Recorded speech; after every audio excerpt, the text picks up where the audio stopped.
안녕하십니까? 빛나는 책엄마 작가 곽영민입니다. 오늘은 절대 기도의 비밀 두 번째, 치유의 숲에 대해서 읽어드리겠습니다. 사람들은 고통 너머에 치유의 힘이 존재한다는 사실을 수세기 전부터 알고 감사해 왔습니다. 그 사실이 나그 한마디 문서에 기록된 건 지금으로부터 거의 2000년 전 2세기 무렵이었는데요. 기록될 당시에도 그랬지만 오늘날에도 중요한 의미를 띈다고 하겠습니다. 고대 그노시스 문서 중에는 우리가 고통에 취약한 것을 치유와 생명으로 통하는 출입구라고 표현한 구절이 있습니다. 영감으로 가득한 도마복음서에는 예수는 상처를 받음으로써 얻는 힘에 대해 이렇게 설명했습니다. 고통을 받고 나서 삶을 찾은 인간은 축복받은 인간이다. 그대의 마음속에 가진 것을 열매 맺는다면 그것이 그대를 구원하리라. 결국은 각자 마음속에 살아있는 사랑이 모든 치유의 원동력이라고 하는 거죠. 하지만 이 사랑을 느끼기 위해서는 고통에 취약해야 한다는 겁니다. 상처는 감정의 한계를 알 수 있는 방법이기도 합니다. 자신의 고통을 느끼고 다른 사람의 고통을 연민하는 그런 능력이 있다는 건 깊이 사랑할 수 있는 능력이 있다는 걸 방증하는 거죠. 자신을 치유하기 위해서는 사랑이 필요한데요. 이 사랑할 능력이 있다는 걸 깨닫기 위해서 가끔 상처라는 대가를 지불해야 한다는 겁니다. 지혜와 상처 사이의 관계를 알고 사랑하는 것만으로도 치유의 세계로 날아갈 수 있습니다. 커다란 시련에 맞닥뜨렸을 때 우리에게는 이미 역경을 이기고 견디고 스스로를 치유하는 데 필요한 모든 것이 있다는 뜻인데요. 세상의 어머니들은 이 불변의 진리를 명료하고 따뜻한 문장 안에 담아서 세대를 거쳐 전수해 왔습니다. 신은 우리가 견딜 수 있는 이상의 것은 주지 않는다. 이 단순한 말 속에 담긴 약속은 오랜 세월을 거쳐서 우리에게 전해져 내려왔으며 이제는 과학에 의해서 뒷받침되고 있습니다. 우리는 인생의 시련을 이겨내는데 필요한 모든 것을 이미 가지고 있습니다. 우리에게 필요한 영적 도구는 이미 우리 안에 있다는 거죠. 프랙탈 기하학에 대해서 말씀을 좀 드릴 건데요. 아시는 분 계실까요? 이거는 세상을 설명하는 혁신적인 방법으로 최근에 두각을 나타내고 있는 수학입니다. 수학에 예술을 가미해서 이 방정식이 함축한 의미를 시각적으로 우리가 눈으로 볼 수 있게 해주는데요.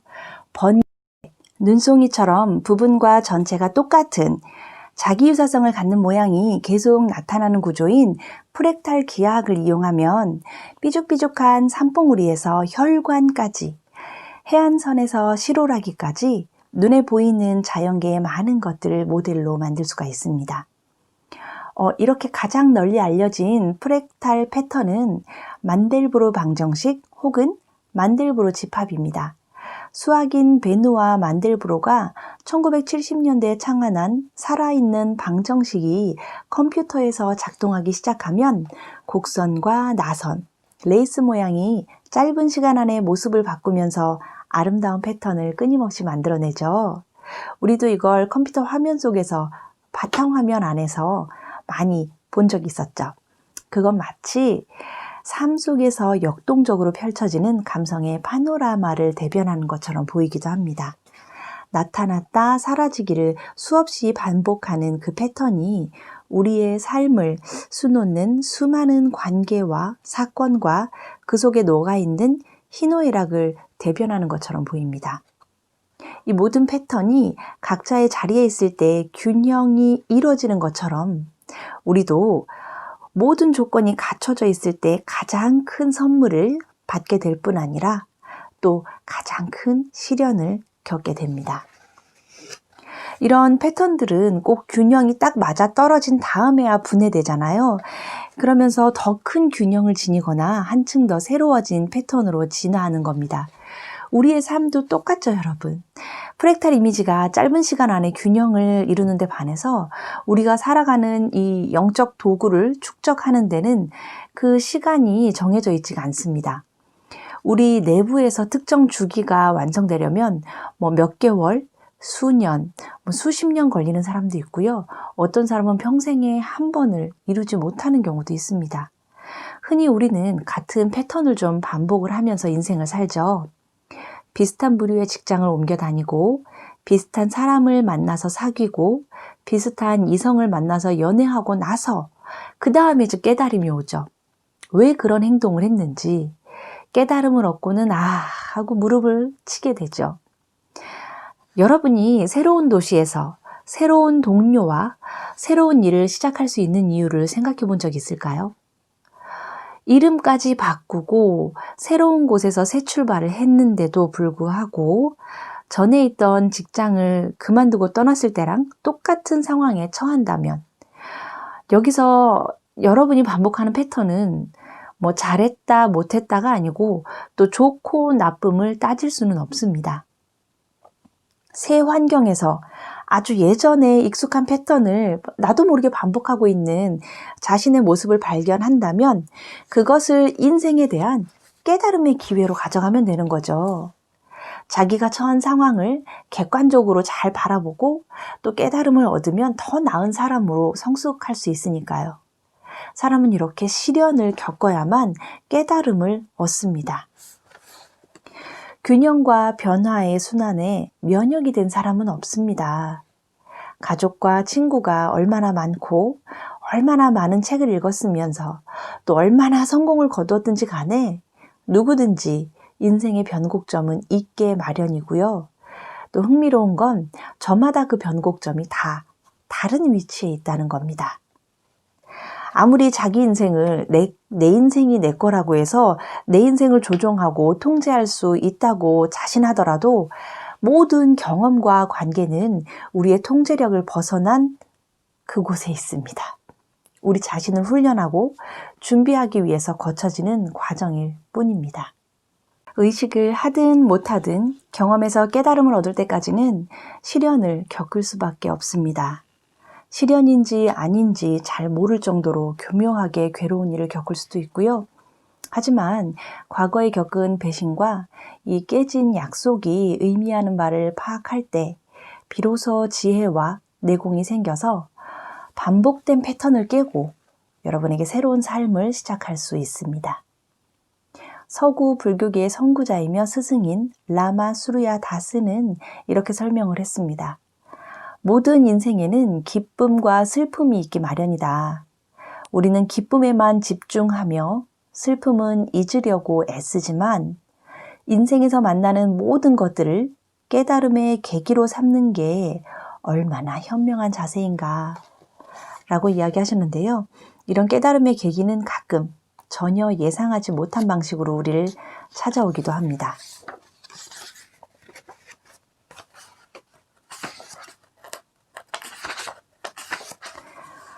그런 분들도 계시죠. 시련, 고통 이런 거 문제 없다는 식으로 힘들고 어두운 밤을 잘 이겨내는 강인한 사람들도 계십니다. 그들이 그렇게 의연할 수 있는 이유는 첫 번째 경험도 잘 버텨냈고 이겨냈기 때문에 극복하지 못할 게 없다는 걸 자신은 잘 알기 때문이죠. 하지만 그 경험의 정체가 무엇인지, 왜 그런 일을 겪어야 하는지 이유를 알지 못하고 시련을 겪을 때 그렇게 반복되는 패턴 안에서 수년간 어쩌면 평생을 갇혀서 허우적대다가 가장 아끼는 걸 모두 잃거나 심지어 생명까지도 빼앗기게 되는 경우를 보기도 합니다. 그러면 무엇이 우리의 생명을 뺏어갈까요? 이 의문에 대한 해답이 가히 충격적이라고 합니다. 해결되지 않은 부정적인 감정들, 마음의 상처, 이 응어리가 우리가 흔히 심장질환을 일으킨다고 하는 긴장, 염증, 고혈압, 동맥경화 같은 신체적인 여건을 유발한다는 건데요. 최근에 듀크 대학의 제임스 블루멘탈 연구 논문에서 이렇게 이야기합니다. 두려움과 좌절, 불안, 실망과 같은 부정적인 감정을 오랫동안 경험을 하면 이것들이 심장을 파괴하고 생명을 위협한다고 보았습니다. 그 밖에 다른 연구들도 이런 몸과 마음의 상관관계를 뒷받침하는 게 많은데요. 영국의 호프만 연구소를 설립한 심리치료사 팀 로렌스는 분노와 불안감이 고혈압과 두통, 면역력 저하, 복통, 궁극적으로 심장마비까지 일으킬 수 있는 걸 밝혀낸 블루멘탈의 연구를 비롯해서요. 자기의 주장을 여러 가지로 증명을 하고 있습니다. 어떤 상황에서든 감정적인 대응의 농도를 낮추면 심장 발작을 방지할 수 있다는 건데요. 이게 바로 마음의 상처를 치유해야 하는 이유인 거죠. 비생명체인 마음의 상처는 말 그대로 우리 몸을 파괴하고 심지어는 생명을 앗아갈 수 있는 생명체의 힘을 발휘한다는 거예요. 그럼 블루멘탈의 연구는 그 가능성을 다음처럼 얘기하는데요. 사람들이 흔히 가슴이 찢어지는 아픔으로 죽어간다. 그런 말을 하는데 실제로 상실과 실망에 대한 극심한 감정적인 반응은 치명적인 심장 발작을 유발할 수 있다고 합니다. 고대인의 지혜를 탐색하면 과거의 상처를 치유의 지혜로 바꾸는 힘을 얻을 수 있다고 합니다. 더 건강하고 더 활력이 넘치는 인생을 더 오랫동안 살기 위해서는 우리 마음속의 상처를 이해해야만 합니다. 아픈 만큼 성숙해진다는 말이 있죠. 아픔을 겪으면 자기의 감정 수용 능력을 확인할 수가 있습니다. 상처가 깊고 고통이 클수록 이런 감정의 농도는 짙어지는데요.